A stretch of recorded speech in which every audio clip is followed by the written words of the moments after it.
오늘 주신 말씀을 가지고 신분의 변화를 위한 후회 없는 부르심, 신분의 변화를 위한 후회 없는 부르심이란 제목으로 함께 은혜를 나누고자 합니다. 일본의 전통 도자기 수리 기법 중에 킹쓰기라는 것이 있습니다. 깨진 도자기를 버리지 않고 금을 사용해서 그 틈을 메워서 다시 붙이는 기법입니다. 흠이 될 뻔했던 금, 버릴 이유가 됐던 그 금이 오히려 가장 눈에 띄는 선이 되어서 그릇을 새롭게 하고, 또 이렇게 수리를 마친 도자기는 깨지기 전보다 훨씬 더 값어치가 올라가는 그런 작품으로 대접을 받는 것입니다. 우리 인생도 그렇습니다. 사람은 더 나은 인생을 소망합니다. 오늘보다 내일이 더 나아지리라는 기대 속에 삽니다. 그러나 대부분 소망을 이루지 못하고 최고의 삶을 살기를 원하지만 그 삶을 살지 못하고 차선 혹은 그 이하의 삶을 살게 되는 것입니다. 거기다가 인생에 수많은 금이 생깁니다. 실패의 금이 생기고, 상처의 금이 생기고, 열등감의 금이 생기고, 죄의 금이 생깁니다. 최고의 삶을 살지 못하고 못한 삶을 살고 인생에 수많은 금이 생기게 되면 인간은 스스로 주눅들고 나는 깨어진 그릇이구나, 나는 버려진 그릇이구나 라고 생각하며 살아가게 되는 것입니다. 그러나 하나님은 그런 인생을 버리지 아니하십니다. 오히려 그 깨어짐 위에 하나님의 은혜를 덧입히셔서 놀라운 하나님의 작품으로 빚어 가시는 것입니다. 오늘 말씀에 보면 하나님께서 우리의 신분을 변화시켜 주심으로 우리에게 참만족과 행복과 놀라운 인생으로 만들어 주시겠다고 약속을 주시고 있습니다. 그 신분을 변화시키는 방법은 예수 그리스도 안에 들어오게 하는 것입니다. 우리가 어떻게 예수 그리스도 안에 들어올 수 있습니까? 오늘 말씀은 하나님께서 먼저 불러주셨다고 말씀하십니다. 26절에 보니까 형제들아 너희 부르심을 보라. 중요한 단어가 부르심이라는 것입니다. 이 부르심은 인간의 조건을 보고 부르시는 것이 아닙니다. 오직 하나님의 은혜로 택한 부르심인 것입니다. 27절에 보니까 육체를 따라 지혜로운 자가 많지 아니하며 능한 자가 많지 아니하며 문벌 좋은 자가 많지 아니하도다. 이 말씀의 직접적인 대상인 고린도 교회 성도들뿐만 아니라 우리로 보면 세상적으로 뛰어난 사람은 솔직히 많지 않습니다. 학벌이 대단하지도 않습니다. 권력이 있는 것도 아닙니다. 가문이 화려한 것도 아닙니다. 그런데 하나님은 그런 사람들을 부르십니다. 왜냐하면 하나님의 부르심의 조건은 세상의 조건과 다르기 때문입니다. 세상은 스펙을 봅니다. 능력을 봅니다. 배경을 봅니다. 그러나 하나님께서는 오직 사랑으로 그리고 오직 은혜로 부르십니다. 세상은 강한 사람을 선택하지만 하나님은 약한 사람을 선택하십니다. 세상은 이미 빛나는 사람을 찾지만 하나님은 어두운 자를 불러내어서 빛나게 만드십니다. 하나님은 기드온이라는 사람에게 많은 군사를 남겨두지 않으셨습니다. 오직 300명만 남겨놓으셨습니다. 그리고 그 기드온과 300명의 군사를 가지고 13만 5천 명의 미디안 군대를 박살내버리셨습니다. 예수님은 갈릴리 어부들을 부르셨습니다. 세리마태를 부르셨습니다.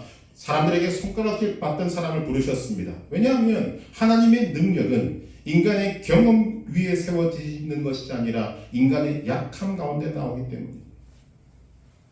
여러분 가운데 혹시 나는 부족하다, 이 생각 때문에 낙심하는 분이 계십니까? 나는 가진 것이 없다고, 남들보다 뒤처졌다고, 하나님께 쓰임받을 자격이 없다고 생각하는 분이 계십니까? 그러나 오늘 말씀은 우리에게 분명히 말씀합니다. 하나님은 조건이 아니라 은혜로 사람을 부르십니다. 여러분이 가지고 있는 그 약점, 여러분이 느끼고 있는 그 약점, 이것 때문에 내 인생이 망가졌다고 생각하는 그 약점은 하나님 아버지께는 장애물이 아닙니다. 오히려 하나님의 영광을 드러낸 하나님의 은혜의 도구가 되는 것입니다. 주님께서 부르신 자들의 대부분이 지혜롭지 못하고 능하지 못하고 문벌이 좋지 못하고 낮고 천한 신분의 사람들입니다. 지혜가 있고 능하며 문벌 좋은 사람은 인간의 수단 방법으로 삶의 모든 문제를 해결할 수 있다고 자신하기 때문에 하나님은 그런 사람들을 내버려 두십니다. 그러나 자기의 힘으로 인생의 문제를 해결할 수 없고 자신의 힘과 능력으로 인생을 꿰뚫고 나갈 수 없는 사람, 낮고 천한 사람들을 택하여서 하나님은 그들을 변화시켜 주시고 신분을 변화시키셔서 인간의 수단 방법으로 잘 나가고 있다는 사람들을 박살내버리신 그것이 하나님의 뜻이자 계획인 것입니다.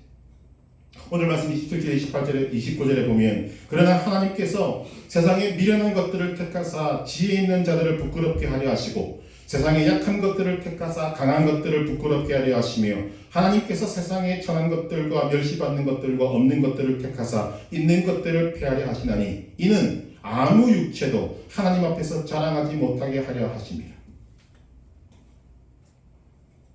낮고 천한 자들, 가지지 못한 자들, 배우지 못한 자들, 없는 자들을 하나님께서 부르셔서 그들로 하여금 있는 자들, 배운 자들, 떵떵거리며 사는 사람들의 코를 납작하게 해주시겠다는 선포의 말씀인 것입니다. 비유하자면 예수님은 수학의 곱하기와 같다. 저는 그 말에 굉장히 공감을 합니다. 지혜도 없고 무능하고 멸시받는 사람에게 예수 그리스도가 곱해지면 그는 새로운 사람이 됩니다. 역사적으로 자기 삶에 부활하신 예수 그리스도를 곱한 사람 중에 변하지 않은 사람은 한 사람도 없습니다. 유대교인으로 예수 믿는 사람들을 핍박하는데 가장 앞장섰던 사울은 예수님을 곱하게 하자 바울이 뛰었고 이 지구상의 역사를 뒤바꿔 놓는 사람이 되었습니다. 베드로와 요한, 야고보 같은 사람은 멸시받고 천대받고 무식한 어부였으나 그 사람들에게 예수님을 곱하게 하자 역사에 남는 사도들이 되었습니다. 성경에 나오는 막달라 마리아는 7 귀신 들려 몸을 파는 여자였지만 예수 그리스도를 그 인생에 곱하게 하자 그는 변화를 받았고 부활하신 예수님을 가장 먼저 만난 사람이 되었습니다. 사도 바울은 이런 역사를 꿰뚫어 보는 가운데 이렇게 말하는 것입니다. 고린도 후서 15장 17절 누구든지 그리스도 안에 있으면 새로운 피조물이라 이전 것은 지나갔으니 보라 새 것이 되었도다.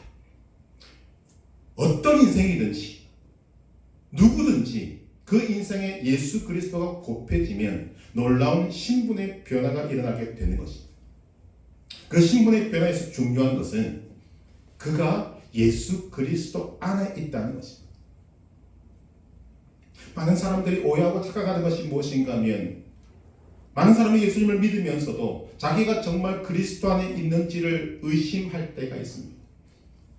믿음이 충만하고 은혜가 충만할 때는 당연히 예수 그리스도 안에 있다고 생각합니다. 그러나 시련이 오고 고난이 오고 어려움을 겪고 때로는 몸이 아프고 하면 나는 예수님 밖에 있는 것이 아닌가 라는 의심을 하게 된다는 것입니다. 이게 오해라는 거지.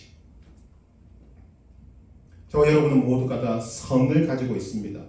우리가 세상에 태어나면 내 의지와는 관계없이 다 아버지의 성을 갖게 됩니다. 한 번 붙은 성은 절대로 바뀌지 않습니다. 그 자녀가 훌륭한 자녀가 되어도 성은 그대로 있고 그 자녀가 인생이 잘못 꼬여서 잘못되어도 그 성은 그대로 있는 것입니다. 우리가 세상에 태어나는 것이 내 마음대로 태어난 것이 아니듯이 예수님을 믿는 것도 내가 예수님을 선택한 것이 아닙니다. 하나님이 우리를 불러주셨기 때문인데 하나님이 부르신 사람에게는 하나님의 성이 붙어버립니다. 하나님의 성이 붙은 그 사람은 그가 높아지든 낮아지든 잘났든 몰랐든 아무 상관이 없습니다. 하나님의 성이 그대로 붙어있는 것입니다. 우리가 이렇게 내가 어떻게 되는지 상관없이 하나님 안에 예수 그리스도 안에 있을 수 있는 이유가 무엇인가 하면 하나님의 부르심이 우리의 조건, 우리의 형편 때문이 아니라 하나님의 사랑 때문이기 때문입니다. 하나님의 부르심은 하나님의 사랑에 근거합니다. 신명기 7장 7절을 보면 하나님이 이스라엘 백성들을 택하신 이유를 밝혀주시고 있습니다. 하나님께서 말씀하십니다. 내가 너희를 택한 이유는 너희가 다른 민족보다 수효가 많기 때문이 아니다. 너희는 오히려 민족 중에 가장 적은 민족이다. 세계 열방 가운데서 가장 힘없는 민족, 연약한 민족, 아무것도 가진 것이 없이 떠돌아다니는 민족, 나그네와 같은 이스라엘을 택하셨다고 말씀합니다. 그런데 그 이유가 무엇인가? 신명기 7장 8절에 보니까 여호와께서 다만 너희를 사랑하심으로 말미암아. 하나님은 오직 사랑으로 이스라엘을 택하셨다는 것입니다. 여러분, 우리가 믿음으로 이스라엘 백성들을 보면 때로는 화가 나지 않습니까? 모세가 밝힌 바와 같이 이스라엘아, 너처럼 너같이 하나님의 은혜를 많이 입은 민족이 어디 있느냐? 그런데 우리가 바라보는 그 이스라엘은 틈만 나면 원망, 틈만 나면 불평, 그래서 망하지 않습니다. 그럼에도 불구하고 하나님의 사랑은 끊이지 않습니다. 왜요? 하나님은 이스라엘의 그런 모습들을 모르시는 것이 아닙니다. 다만 그들을 사랑으로 붙들고 계신다는 것입니다. 우리도 마찬가지입니다. 요한복음 4장 16절 하나님이 세상을 이처럼 사랑하사 독생자를 주셨으니 우리를 향하신 하나님의 사랑은 독생자를 죽이실 만큼의 사랑입니다.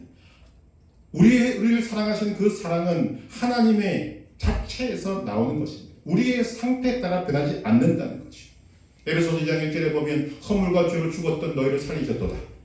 하나님께서 왜 허물과 죄로 죽었던 우리를 살리십니까? 허물과 죄뿐인 우리를 사랑하셨기 때문입니다. 죄밖에 없던 우리를 사랑하셨기 때문입니다. 그 하나님의 사랑은 우리의 태도와 형편과 하나님을 잘 믿냐 못 믿냐, 죄를 짓냐 안 짓냐 아무 상관이 없습니다. 우리가 잘해도 못해도 하나님은 우리를 여전히 사랑하시는 것입니다. 우리가 이것을 믿어요.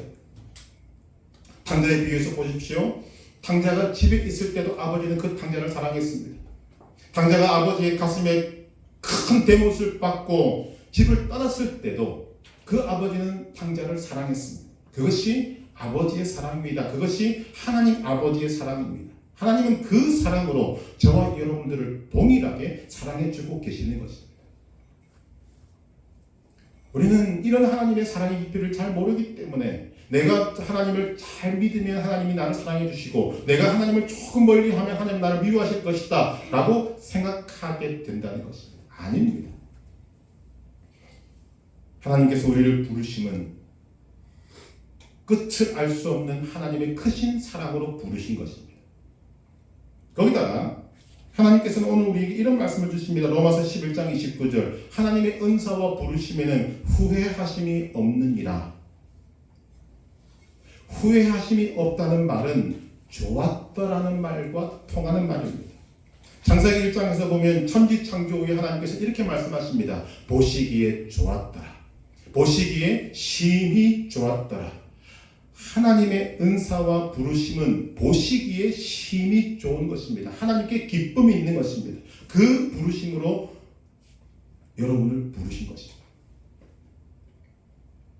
그런데 많은 사람이 하나님의 부르심으로 말미암아 예수 그리스도 안에 새로운 사람으로 태어나 신분이 바뀌었지만 그것을 깨닫지 못하고 여전히 그 신분의 변화를 느끼지 못하고 전에 마귀에게 붙잡힌 모습으로 살아가는 것입니다. 이것을 놓고 호세아 선지자는 뭐라고 이야기합니까? 내 백성이 지식이 없으므로 망하는도다. 그러므로 여러분은 하나님의 은혜의 부르심으로 말미암아 여러분의 신분이 변화되었음을 깨닫게 되시기를 바랍니다. 믿으시기를 바랍니다. 이 변화된 신분을 깨달음으로 신분에 맞게 여러분의 생애가 변화되기를 주님의 이름으로 축복합니다. 여러분 변화되었습니다. 예수를 믿을 때 여러분의 신분은 변화되었습니다.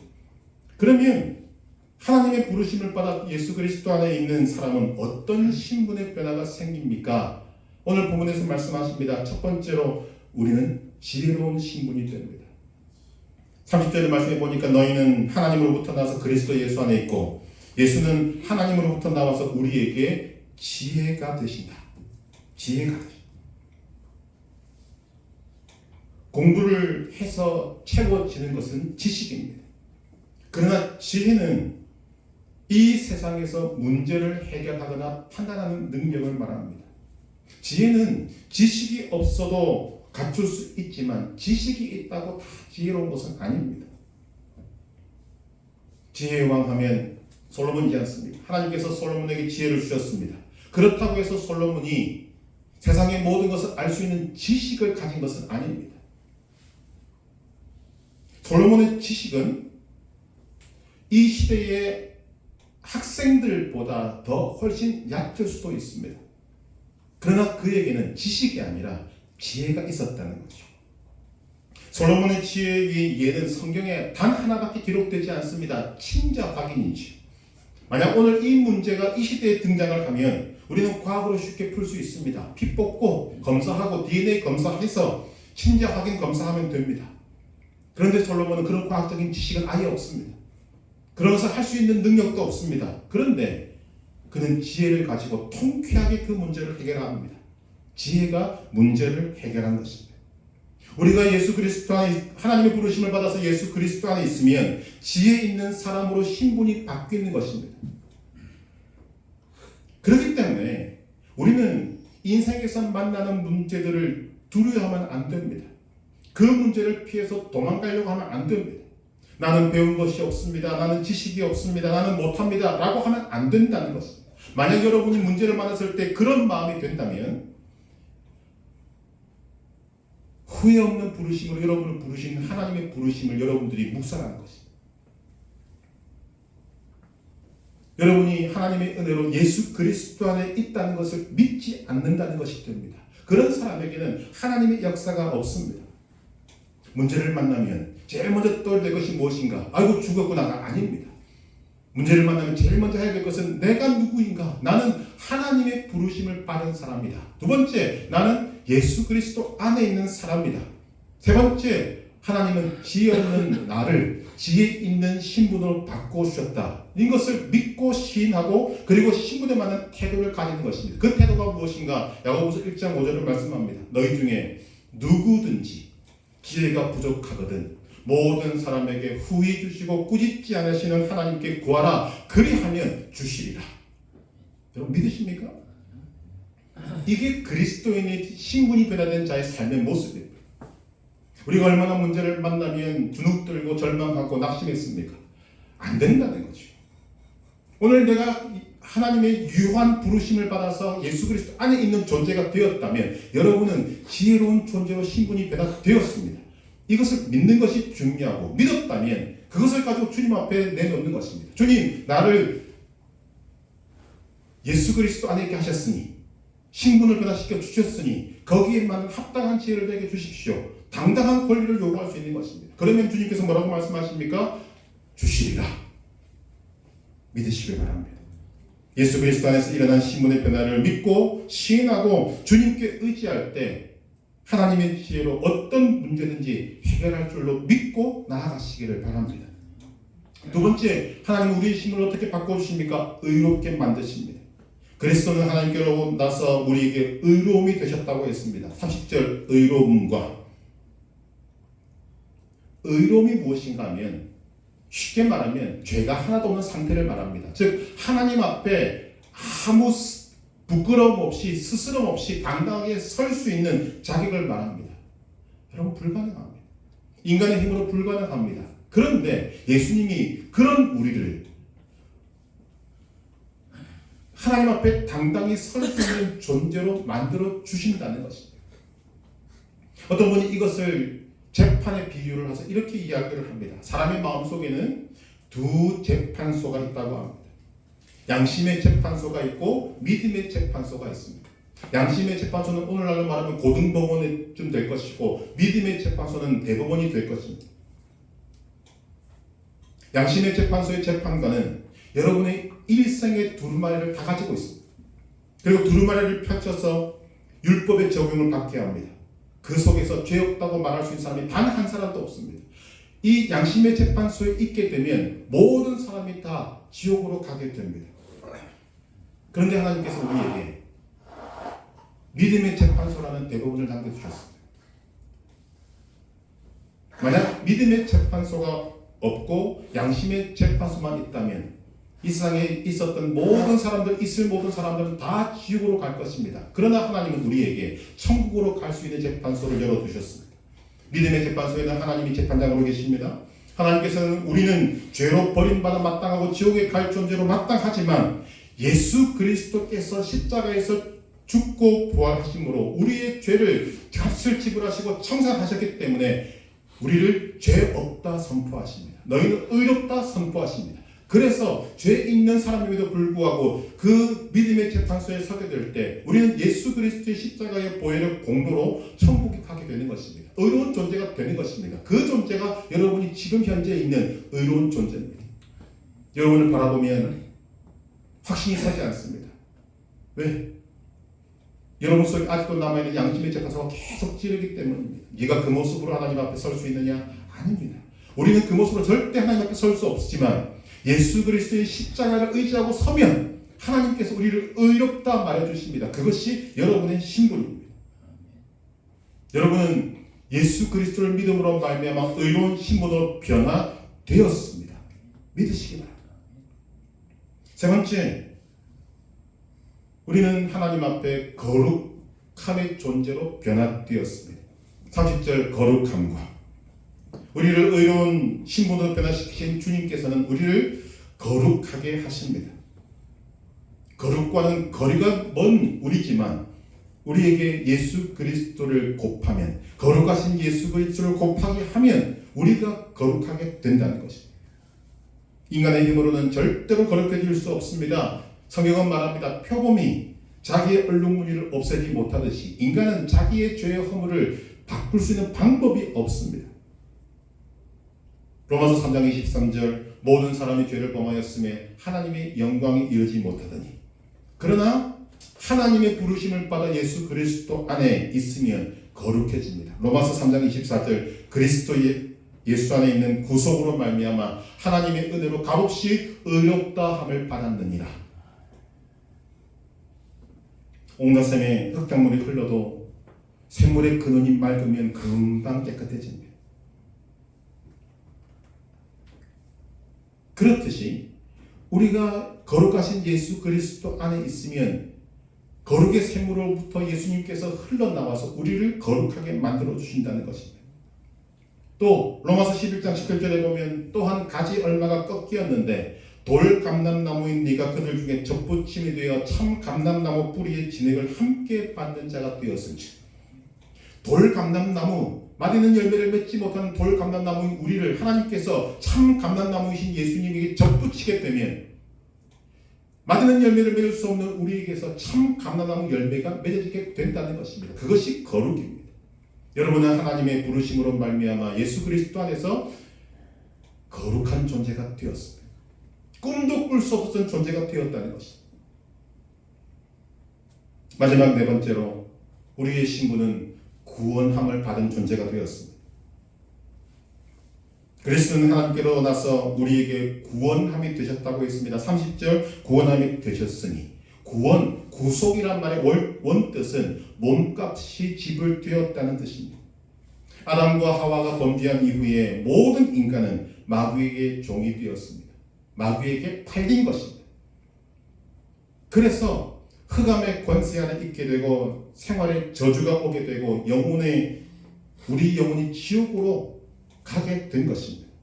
그러나 예수님께서 십자가에 달려 죽으심으로 그 값을 지불하시고 우리를 구원하셨습니다.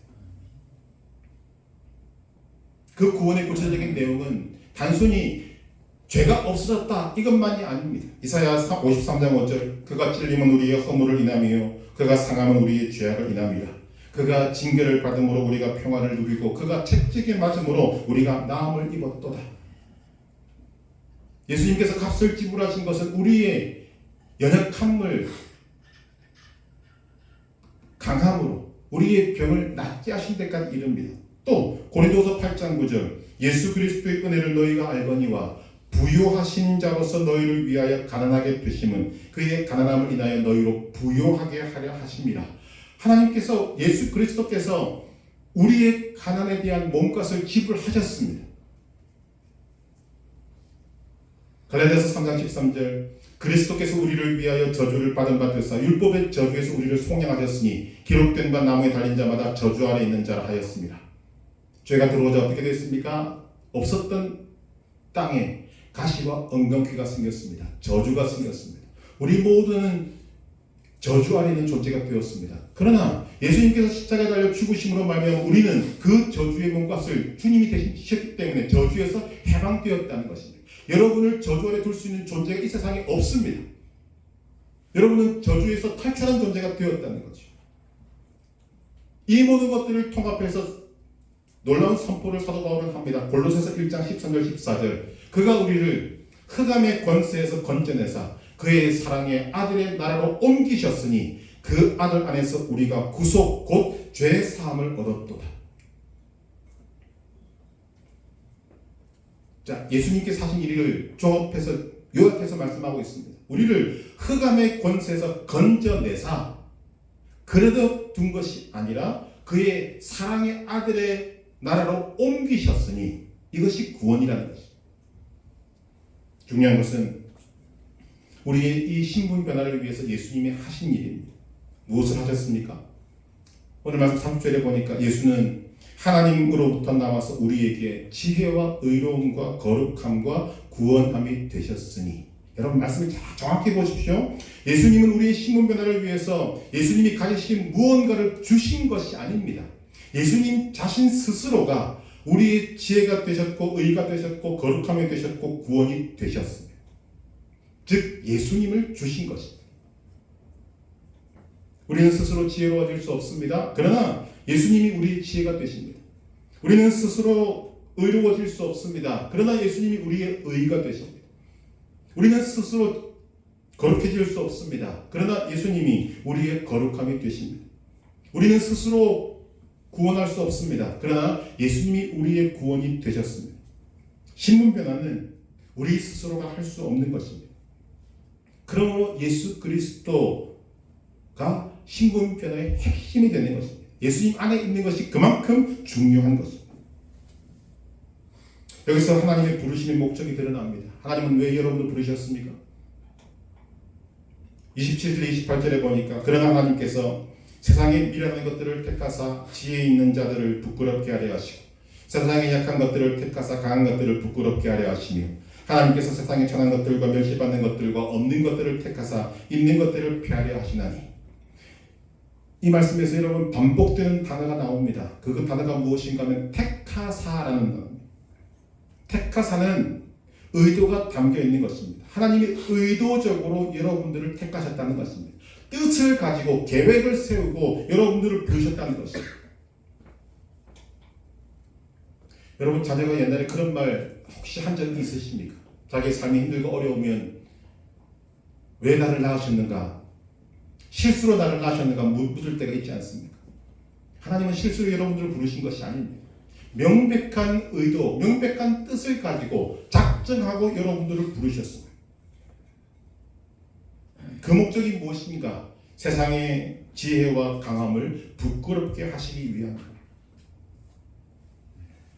오늘 이 말씀에만 이렇게 기록되어 있는 것이 아닙니다. 성경 전체에 성경적 원리가 그 속에 담겨 있는 것입니다. 여러분 십자가를 보시길 바랍니다.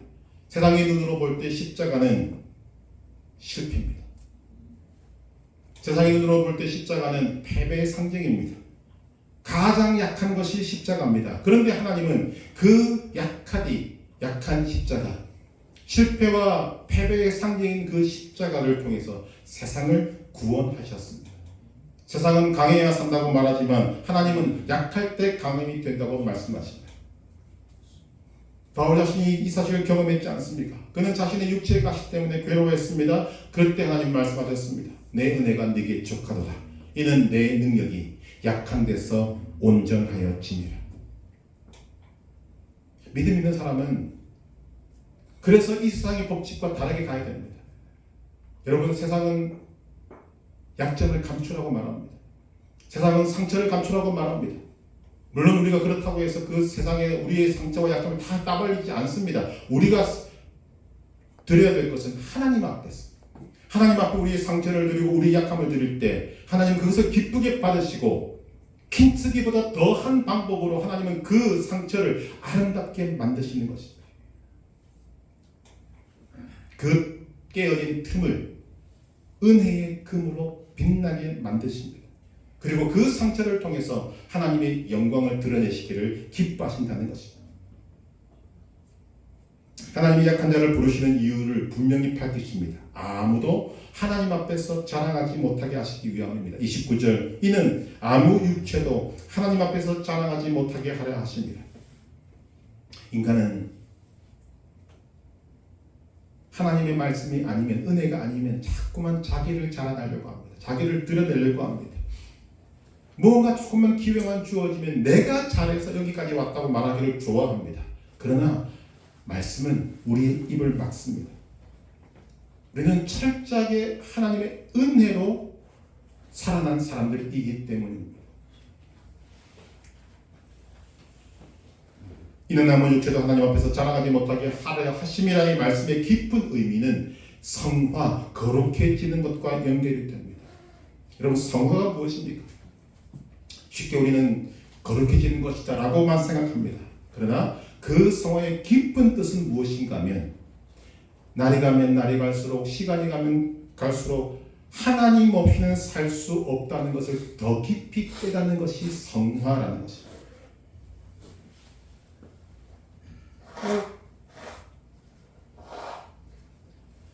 이것을 깊이 깨닫는 사람 중에 한 명이 사도 바울입니다. 그가 예수 그리스도를 만났습니다. 예수 그리스도를 핍박하다 예수님을 만났습니다. 그리고 나서 그의 고백이 무엇입니까? 나는 죄인입니다 하는 고백입니다. 이 말이 무슨 말인가 하면, 나는 주님이 필요합니다 라는 고백입니다. 그래서 세월이 조금 지나니까 바울의 고백이 바뀝니다. 나는 죄인 중에 죄인입니다. 이 말이 무슨 말입니까? 나는 정말로 주님이 필요합니다. 그의 인생의 마지막에 다 돼갔을 때 그는 이런 고백을 합니다. 나는 죄인 중에 괴수입니다.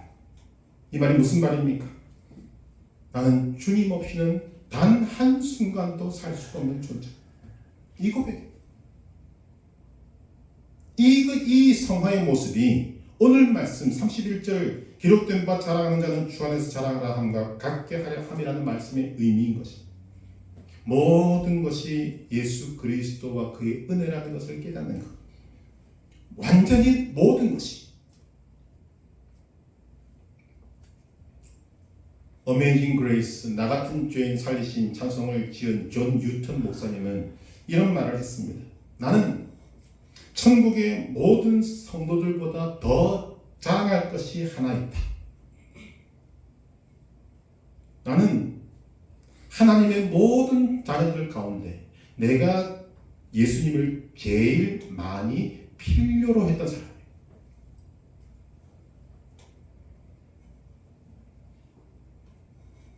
저는 이 말씀이 지금에서야 공감이 돼요.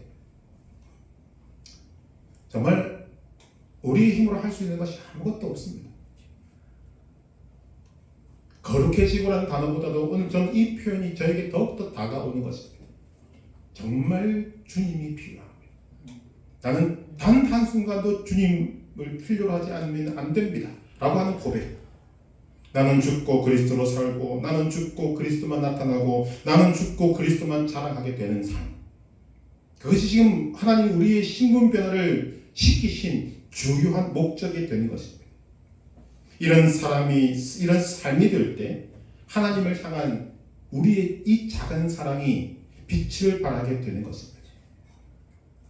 여러분, 우리가 인생을 너무 복잡하게 살 필요가 없습니다.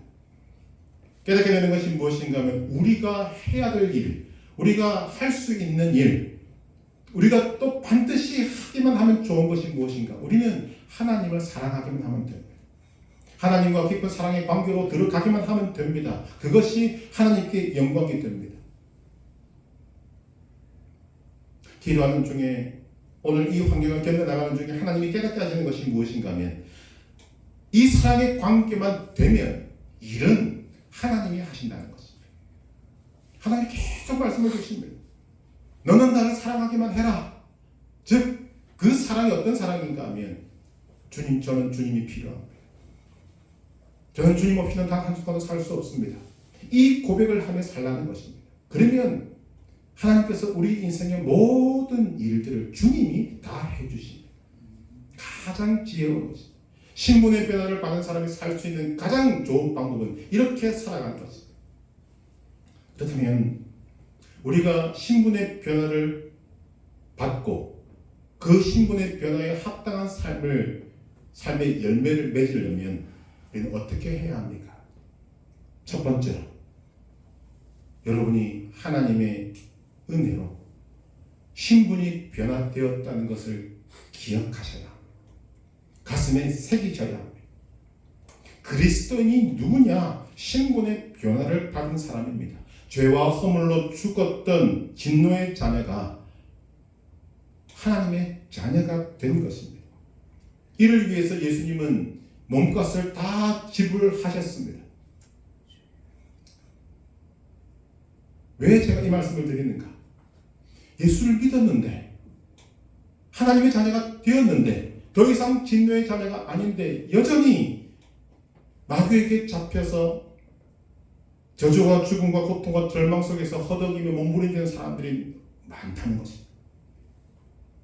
마치 전쟁이 끝난 지 30년이 지났는데도 자기 혼자 전쟁을 하고 있던 어느 일본 군사와 모습이 같습니다. 1974년에 세계를 경악하게 만드는 일이 발생했습니다. 제2차 세계대전이 끝난 지 30년이 지났는데 혼자서 전쟁하고 있던 일본인 군사가 발견된 것입니다.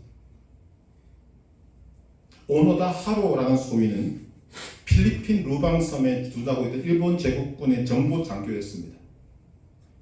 그는 2차 세계대전이 끝나는 그 말쯤에 피신피신하고 깊은 산속으로 들어갔습니다. 전쟁은 끝났습니다. 연합군과 필리핀 정부군이 선전물을 뿌렸습니다. 전쟁 끝났다. 남아있던 폐장민들 다 투항해라. 용서하겠다. 삐라를 받았습니다. 선전물 받았습니다. 안 믿었습니다.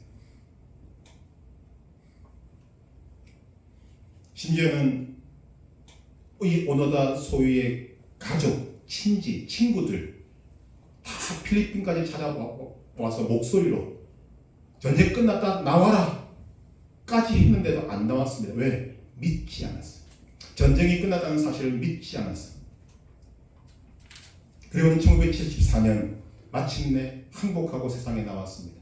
무려 29년 4개월 동안 혼자서 제2차 세계대전을 지내고 있었다는 것입니다. 여러분 불쌍하지 않습니까?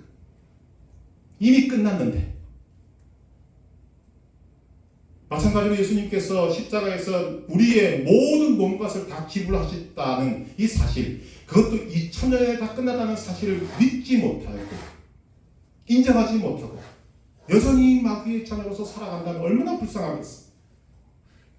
그래서 우리가 이런 신분의 변화를 말씀을 들을 때 해야 될 가장 중요한 것은 내가 내 힘과 능력이 아니라 하나님의 은혜로 하나님의 후회 없는 부르심으로 예수 그리스도의 십자가로 구원받았다. 신분이 바뀌었다. 새로운 피조물이 되었다는 것을 믿고 받아들이는 것입니다. 말씀드리지만 여러분 보시면 안 됩니다. 주님을 바라보셔야 합니다. 신분의 변화를 아는 것이 가장 중요합니다. 두 번째, 신분의 변화가 되었다면 따라오는 것이 가치관의 변화가 따라오게 됩니다. 하나님의 진노의 자녀에서 하나님의 자녀가 되었다면 필연적으로 가치관도 변해야 합니다. 육신의 정력, 안목의 정력, 이성의 자랑을 삶의 목표로 삼고 달려갔던 세상을 쫓아갔던 삶에서 이제는 나를 위해 돌아가신 예수 그리스도를 위한 삶으로 삶의 목표가 바뀌어야 한다는 것입니다. 먹든지 마시든지 다 하나님의 영광을 위해서 하는 삶으로 바뀌어야 되고 감사하는 마음으로 하나님을 찬양하고 무엇을 하든지 말이나 일이나 주 예수 그리스도 이름으로 하고 그를 힘입어서 하나님 아버지께 감사하는 자가 되어야 한다는 것입니다. 신분의 변화에 따르는 가치관의 변화, 그리고 나면 그 뒤에 따라오는 것이 삶의 변화가 있어야 합니다. 삶의 변화가 있으려면 제일 먼저 해야 될 것이 무엇인가? 여러분의 생각이 바뀌어야 합니다. 예전에 문제를 만나면 미리 주눅들고 미리 절망하고 미리 낙심해서 아무것도 못하던 그런 생각, 그런 패배의식 버려야 합니다. 부정적인 생각 버려야 합니다. 왜? 신분이 바뀌었습니다. 생각이 바뀌었다면 말도 바뀌어야 됩니다. 여러분, 사람의 말을 가만히 들여다보시면 각기 신분에 맞는 말을 하고 있다는 것을 발견하게 됩니다. 그리고 만약 신분에 맞는 말을 하고 있지 않으면 모두가 다 이상하게 느낍니다. 사람이 말하는 것을 보면 그 사람의 신분과 환경을 미루어 짐작해 볼 수 있지 않습니까? 여러분은 예수 그리스도로 말미암아 새로운 피조물이 되었기 때문에 새로운 피조물다운 말을 할 수 있어야 하는 것입니다. 마가복음 16장 17절에 보면 믿는 자들에게는 이런 표적이 따르리니 곧 그들이 내 이름으로 귀신을 쫓아내며 새 방언을 말하며, 여기서 말하는 새 방언은 저는 두 가지 의미가 있다고 생각됩니다. 첫째, 성령으로 말미암아 주님 앞에 드리는 방언, 거기다가 새 방언은 믿음과 소망의 사랑의 말을 하는 것입니다. 신분이 바뀐 사람의 말을 하는 것입니다. 저희는 죽겠다, 못 살겠다 이런 말을 내뱉었다면 이제는 여러분의 심령 속에서부터 변화된 신분으로 말미암아 말이 바뀌는 것입니다. 믿는 자에게는 능치 못함이 없다. 그게 새 방언이라는 것입니다. 말이 바뀌는 것입니다.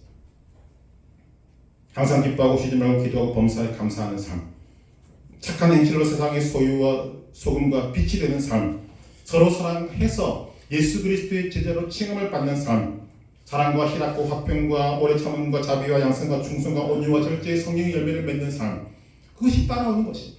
신분의 변화에 따른 가치관의 변화, 가치관의 변화에 따른 삶의 변화가 일어나게 됩니다. 여기에 하나님의 놀라운 은혜와 복을 주시는 것이 무엇인가? 자, 신분의 변화가 된 사람에게 하나님은 그 신분의 변화에 합당한 환경도 허락해 주신다는 것입니다. 거지와 왕자라는 소설에 있습니다. 거지가 한순간에 똑 닮은 왕자로 변신하는 것입니다. 자, 거지가 왕자가 되면 어떻게 되죠? 신분이 바뀌었습니다. 신분만 바뀌고 끝나는 것입니까? 아닙니다. 환경이 완전히 바뀝니다. 마찬가지로 하나님께서 후회 없는 부르심을 통해 여러분들을 불러서 신분을 변화시키시고 여러분이 변화된 신분에 합당한 삶을 살도록 그 신분에 합당한 환경도 만들어 주시는 것입니다. 여기 우리는 기대와 소망을 가지고 살아가야 하는 것입니다. 여러분은 하나님의 은혜로 말미암아 후회 없는 부르심을 받아 하나님의 자녀가 되었습니다. 새로운 피조물이 되었습니다. 지혜와 의와 거룩과 구원이신 예수 그리스도 안에 있게 되었습니다. 여러분의 신분이 바뀌었습니다. 여러분의 신분이 완전히 바뀌었습니다. 변화된 신분을 목표는 단 한순간도 예수 없이는 살 수 없는 존재로 만드는 것입니다. 여러분의 삶을 통해 오직 예수 그리스도만 자랑하는 그런 존재로 만드시는 것입니다. 그럴 때 우리는 예수 그리스도만 자랑하게 됩니다. 여러분을 통해 예수 그리스도만 빛나게 되는 것입니다. 금이 가고 상처가 많고 약하고 힘이 없고 능력이 없는 여러분들을 하나님은 부르셔서 반짝반짝 빛나는 존재로 만들어 주시는 것입니다. 그것이 하나님께 영광이 되고 하나님을 기쁘게 하는 것입니다. 이제 신분변화에 합당한 삶을 살아가는 여러분 되시길 주님의 이름으로 축복합니다.